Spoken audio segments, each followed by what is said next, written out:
Hello दोस्तों, कैसे हैं आप लोग? सब बढ़िया। दोस्तों, हम बचपन में हम लोगों ने कई बार ये सोचा होगा कि हम साइंटिस्ट बनेंगे, देश की सेवा करेंगे।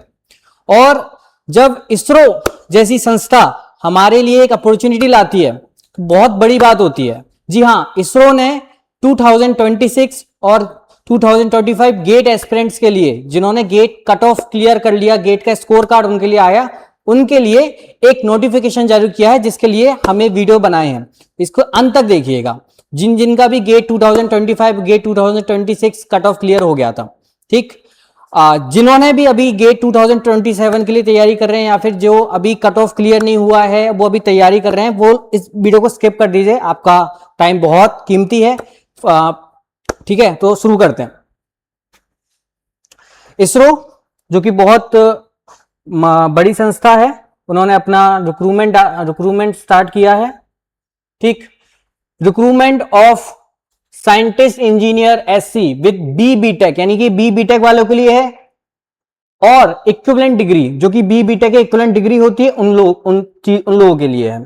ठीक, ये इनमें कौन कौन सी ब्रांचेस आ सकती हैं? एक आ सकती है मेरी इलेक्ट्रॉनिक्स ब्रांचेस, जो भी इसका फॉर्म आया है वो इलेक्ट्रॉनिक्स ब्रांचेस वाले बच्चे भर सकते हैं। मैकेनिकल ब्रांचेस वाले बच्चे भी भर सकते हैं। कंप्यूटर साइंस वाले बच्चे भी भर सकते हैं। सिविल वाले बच्चे भी भर सकते हैं। इलेक्ट्रिकल वाले बच्चे भी भर सकते हैं। और रेफ्रिजरेशन एंड एयर कंडीशन वाले बच्चे भी भर सकते हैं। एंड आर्किटेक्चर वाले बच्चे भी भर सकते हैं। ये कुछ ब्रांचेस हैं जो कि इसरो ने जो पीडीएफ डाली है अपने वेबसाइट पे, ऑफिशियल वेबसाइट में, उनमें ये ब्रांचेस का स्पेसिफिकेशन है। पीडीएफ में बायो में दे दूंगा, या सॉरी डिस्क्रिप्शन में दे दूंगा, तो उसमें आप लोग पूरी पीडीएफ को चेकआउट कर सकते हैं। जो जो मेन डिटेल्स है मैं इस वीडियो में कवर कर लेता हूं। ठीक है, चलिए आगे बढ़ते हैं। एज लिमिट की बात करूं, एज लिमिट की अगर बात करूं तो एज लिमिट है मेरी 28 ईयर्स तक की, अप टू 17 अगस्त 2026 तक। अगर आप 28 साल तक के हो तो आप इस फॉर्म को फिल कर सकते हो। अगर आप 28 से ज्यादा साल के हो तो मैं तो कहूंगा आप शादी कर लो, ये फॉर्म फिल करना बंद ही कर दो। ठीक, लेकिन एज के साथ साथ कुछ कंडीशंस हैं। जैसे कि मान लो कि अगर आपकी एज 28 नहीं है, तो अगर आपको कुछ एज में रिलैक्सेशन चाहिए तो कुछ कंडीशन इसरो ने रखी है। जैसे पहली कंडीशन ये है, सर्विंग गवर्नमेंट एम्प्लॉइज, अगर आप गवर्नमेंट एम्प्लॉय में हो, are eligible for age relaxation as per government of Indian orders. ठीक है, जो भी इंडिया के ऑर्डर्स हैं उनमें जो गवर्नमेंट एम्प्लॉइज हैं उनको एक एज रिलैक्सेशन मिल जाएगी। लेकिन अगर आप ओबीसी से भी हो तब भी आपको रिलैक्सेशन मिल जाएगा। ठीक है, अगर आप एससी एसटी से तब भी रिलैक्सेशन मिल जाएगा। क्या क्या रिलैक्सेशन मिलेगा उसके बारे में भी देख लेते हैं आगे। ठीक है, person with benchmark disability, SC ST OBC candidate are eligible for age relaxation as per the government of India orders whenever post are reserved. ठीक है, तो आपको ओबीसी में अगर हो, एससी एसटी में हो, तो अगर इनमें भी आपको रिलैक्सेशन मिल जाएगा।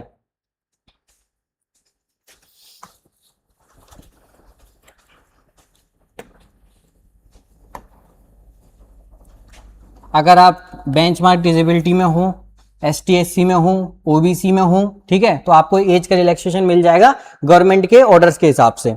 और अगर मैं आगे बात करूं तो अगर आप यूआरए ईडब्ल्यूएस कैंडिडेट हो, यानी कि आप पे ईडब्ल्यूएस का सर्टिफिकेट है, तो आपको जो ये तारीख है, इस तारीख से नहीं, आपका जो बॉर्न डेट है वहां से हम लोग उसको कंसीडर करेंगे, यानी कि 18/8/1998 तक। अगर आप ओबीसी कैंडिडेट है तो हम बॉर्न देखेंगे, या तो आपकी ये डेट होनी चाहिए या फिर इसके बाद की कोई बॉर्न डेट होनी चाहिए। अगर आप एससी एसटी कैंडिडेट हो, ठीक है, तो आपकी बॉर्न डेट 18/8/1993 होनी चाहिए। ये एज रिलैक्सेशन दिया गया है इसरो द्वारा। ठीक है, तो एज लिमिट सिर्फ 28 ईयर्स ऑन 17/8/2026 नहीं है, ये भी कुछ क्राइटेरिया है। अगर आप इसमें लाई नहीं कर रहे हो तो आप इसको भी चेकआउट कर सकते हो। चलिए आगे बढ़ते हैं। एलिजिबिलिटी क्राइटेरिया, अगर आप एज में एकदम क्लियर हो कि भैया मेरी एज है, मैं फॉर्म फिल कर सकता हूं, तो कुछ एलिजिबिलिटी है, उनको भी एक बार चेक कर लेते हैं। तो सबसे पहली एलिजिबिलिटी है, जो आपका ग्रेजुएशन हुआ है, यानी कि बीटेक हुआ है, वो इन्हीं स्ट्रीम से होना चाहिए जो स्टार्टिंग में मैंने स्लाइड में बताया था, यानी कि सीएस से, सिविल से, इलेक्ट्रॉनिक से, ठीक है, मैकेनिकल से, ठीक है, जो मैंने फर्स्ट स्लाइड में बताया था। और लेकिन उसका एक मिनिमम परसेंटेज होनी चाहिए, कितनी होनी चाहिए? 65% आपकी मिनिमम होनी चाहिए। लेकिन अगर आपका जो बीटेक हुई है, मोस्टली सीजीपीए में आपका कॉलेज चलता है, ठीक है। तो अगर आपकी मिनिमम 6.84 सीजीपीए है 10 पॉइंट स्केल के हिसाब से देखूं, तब आप इस फॉर्म को फिल कर सकते हो। वैलिड गेट स्कोर होना चाहिए। देखो valid GATE score, GATE rank अलग होता है, गेट मार्क्स अलग होते हैं। गेट मार्क्स जो होते हैं वो 100 पे देखे जाते हैं। जो आपका पेपर बनता है 100 मार्क्स का, उसमें जो मार्क्स आ रहे हैं वो गेट मार्क्स कहलाते हैं, ठीक है। फिर ऑल इंडिया जो आपकी रैंक आती है वो गेट रैंक कहलाती है। उसके बेसिस पे इसरो नहीं देख रहा है, ठीक है। वैलिड गेट स्कोर चाहिए, यानी कि गेट का स्कोर चाहिए जो कि 1000 के में लाई करता है, ठीक है। 1000 से कैलकुलेट होता है, ठीक है। और जो गेट रैंक है वो मेरी 100 से कैलकुलेट होती है, ठीक है। सॉरी, गेट रैंक नहीं, गेट मार्क्स 100 से कैलकुलेट होते हैं। लेकिन इसमें हमें वैलिड क्या गेट स्कोर चाहिए, ना कि गेट रैंक, ना कि गेट मार्क्स, ठीक है। ये बात का ध्यान रखना है हमको खास तौर पर। तीसरी चीज, गेट स्कोर कार्ड 2025 का 2026 का चाहिए। अगर आपके पास 2024 का, 2023 का, 2022 का या फिर 2025 से कोई सा भी पीछे का है तो वो नहीं चलेगा। या फिर आप गेट एस्पिरेंट है 2027 के लिए तैयारी करें तब भी नहीं चलेगा। आपके पास 2025 और 2026 के पेपर का ही गेट स्कोर कार्ड होना चाहिए, ठीक है। यानी कि पहली क्राइटेरिया तो हो गई बीटेक, बीटेक होनी चाहिए आपकी। बीटेक में मिनिमम 65% होनी चाहिए। अगर सीजीपीए में बोलूं तो 6.84 मिनिमम होना चाहिए। गेट स्कोर होना चाहिए, मतलब आप कट ऑफ क्लियर किए होने चाहिए अपनी स्ट्रीम में, यानी कि अगर सीएस है तो सीएस में, सिविल में है तो सिविल में, मैकेनिकल में, सो ऑन, ठीक है। और गेट स्कोर कार्ड जो है वो मेरा 2025 और 2026 का होना चाहिए। नंबर ऑफ पोस्ट की बात करूं, ठीक है, नंबर ऑफ पोस्ट की बात करूं तो सबसे पहले मेरा इलेक्ट्रॉनिक्स आता है। इलेक्ट्रॉनिक्स में 34 यानी कि सबसे ज्यादा पोस्ट है मेरी, 34 पोस्ट है। और ये tentative centre unit of posting का मतलब ये है कि अगर जब आपका गेट स्कोर जाएगा, आपका कोई रिटन टेस्ट में होना नहीं है, ठीक है, डायरेक्टली इंटरव्यू के लिए आपके लिए कॉल आएगा, तो इंटरव्यू के कॉल के लिए आपके पास कौन कौन सी जगह से आपको बुलावा आ सकता है। अगर आप इलेक्ट्रॉनिक ब्रांच से है, 34 आपके पास पोस्ट है, तो बेंगलोर, हैदराबाद, अहमदाबाद, सीनरी कोटा, त्रिवंतपुरम, महेंद्रगिरी, ठीक है। इन जगहों से आपसे, अगर आप इलेक्ट्रॉनिक्स ब्रांच से इसरो में फॉर्म डाल रहे हैं, अगर आपके पास वैलिड गेट स्कोर है, अगर आप वो आपको चयन करते हैं तो वो आपको बुला सकते हैं, ठीक है, इन जगहों पे। या फिर आपकी पोस्टिंग भी इन्हीं जगह पे होगी अगर आप इलेक्ट्रॉनिक्स से हैं। उसी तरह मैकेनिकल में अगर मैं देखूं तो 26 हैं और उनके लिखे हुए हैं बेंगलोर, अहमदाबाद, श्रीनगर, कोटा, त्रिवंतपुरम, वालीनगर। इधर आपके इंटरव्यूज के कॉल आ सकते हैं और पोस्टिंग भी यही हो सकती है, ठीक है।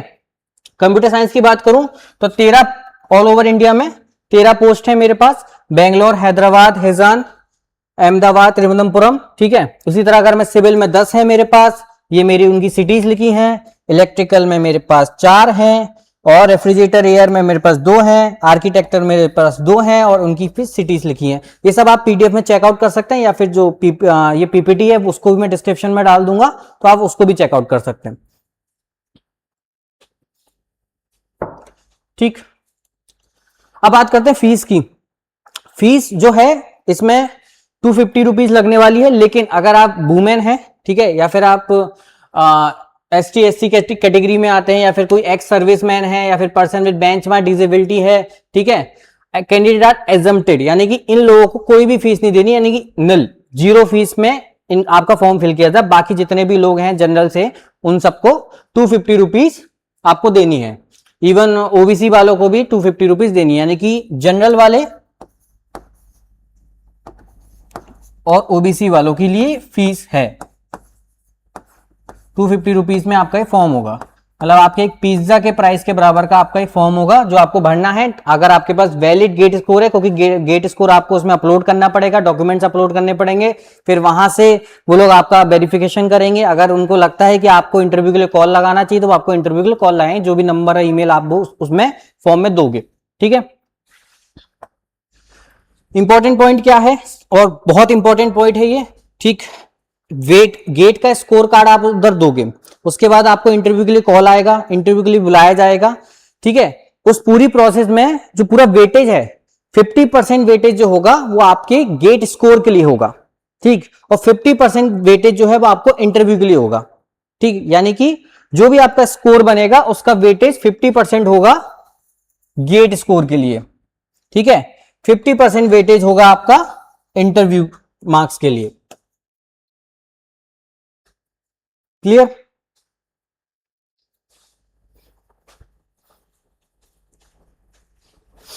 चलिए, इंपॉर्टेंट डेट्स जो आपको याद रखनी है, 28/7/2026 में ओपनिंग डेट आ चुकी है, ऑनलाइन रजिस्ट्रेशन स्टार्ट हो चुके हैं। ठीक है, ये आपको स्टार्ट करने हैं, यहां से ऑफिशियल वेबसाइट में जाके आप स्टार्ट कर सकते हैं। उसकी डिस्क्रिप्शन में मैं इसकी लिंक भी दे दूंगा डायरेक्टली, जहां से आप अप्लाई करना शुरू कर सकते हैं। Opening date for online registration, closing date for online registration ये है 17/8 यानी कि 17 अगस्त 2026। अब आप लोग ये कंफ्यूज होंगे कि सर मुझे पता चल गया 28 तारीख से स्टार्ट होगा, 17 को खत्म होगा, तो ये last date of payment of fees का मतलब क्या है? देखो बेटा, जब आप फॉर्म फिल करते हो ना, तो कई बार ऐसा होता है कि पेमेंट नहीं हो पाती है, तो आप फॉर्म तो आपका फिल है, लेकिन जो लास्ट प्रोसेस है मेक पेमेंट करने की, जो कि जनरल और ओबीसी वाले बच्चों को करनी है, क्योंकि वुमेन्स वाले में, SC ST वालों में आपको पेमेंट का ऑप्शन ही नहीं मिलेगा। ठीक है, या फिर जो भी डिजेबिलिटी वाले बच्चे में, उनमें आपको पेमेंट का ऑप्शन नहीं मिलेगा, लेकिन जनरल ओबीसी वाले में जो पेमेंट का ऑप्शन मिलेगा, उस केस में जब आप पेमेंट नहीं हो पाती कई बार, या फिर आप बाद में करते हो, तो उसके लिए एक लास्ट डेट दी गई है, तो आप 19 तारीख तक ट्राई कर सकते हो लास्ट। उसके बाद आपका फॉर्म ही रिजेक्ट हो जाएगा।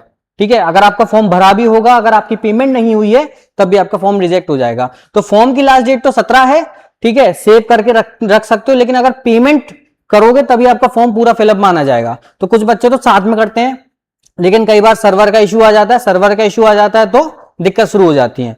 तो लास्ट इसरो ने डेट दी है 19 अगस्त 2026 तक की। इससे पहले जितने भी आपको पेमेंट करना है उसमें तो कर लो, नहीं तो आपका फॉर्म रिजेक्ट हो जाएगा, भरा हुआ फॉर्म भी। ठीक है, और इन सब के बाद जो आपका मेन मोटिवेशन पॉइंट है, यानी कि इसकी सैलरी, कि इस पूरी करने के बाद, मतलब पूरा फॉर्म फिलअप करने के बाद अगर आपके पास कॉल आता है, इंटरव्यू को आता है, उसके बाद आप इंटरव्यू में बढ़िया परफॉर्म करते हो, फिर आपकी ज्वाइनिंग भी होती है उन सिटीज में, उसके बाद आपकी सैलरी कितनी होगी, जो सबसे ज्यादा मोटिवेटिंग फैक्टर है आपके लिए। तो बेटा सैलरी जो होगी वो pay and the allowance selected candidate will be appointed, जो भी अपॉइंट होगा selected candidate as scientific engineer as SC, मतलब साइंटिफिक इंजीनियर, मतलब full scientific engineer SC level 10 की इसको सैलरी मिलेगी, और pay matrix and will be paid minimum basic pay of 56,000, ये आपका बेसिक पे है। ठीक है, इसके बाद आपको गवर्नमेंट के पक्ष मिलेंगे, यानी कि मेडिकल अलाउंस से लेके HR DR जो भी आपको मिलता है वो सब मिलेगा। लेकिन देखो सैलरी मेलरी का बात बाद में ही सोचेंगे, पहले इंटरव्यू पे ध्यान देंगे। अगर आपके पास वैलिड गेट स्कोर है, अप्लाई कर दो, इंटरव्यू के लिए कॉल आएगा, तो इंटरव्यू की अच्छी सी प्रिपरेशन करके जाओ, फिर सैलरी का डिस्कशन तो बाद में होता रहेगा। लेकिन इसरो जैसे संस्था के साथ काम करने का अगर आपको मौका मिलेगा तो ये सच में बहुत बड़ी बात है।